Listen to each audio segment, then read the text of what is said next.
Namaste everyone, I am Vinayak Gujjar. Welcome to session Matrix. Here we are going to find the square of a 3-digit number. Sir, how to find the square of any 3-digit number ಅಂದ್ರೆ ಇಲ್ಲಿ ನೋಡ್ರಿ. First 2 number ಇದೆಯಲ್ಲ ಇದನ್ನ as it is ಬರೀಬೇಕು 1 0.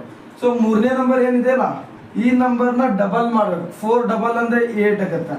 Next ಏನ್ sir ಈ number square 16. ಇಷ್ಟೇ sir answer. ಯಾವ್ದಾದ್ರು ಆಗಿರ್ಲಿ ಸರ್, ಬೇರೆ ನಂಬರ್ ನೋಡ್ಬೋದಾ? ಓಕೆ 109 ತಗೊಳ್ಳೋದು. ಹೆಂಗ್ sir answer?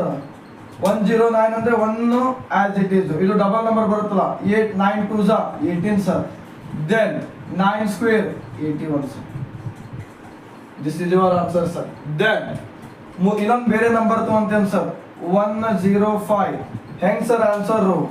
1 as it is, 5 double ಅಂದ್ರೆ 10, 5 square 25. This is our answer. ಅರ್ಥ ಆಯ್ತು ಅಂತ ಅನ್ಕೊಂಡೆ.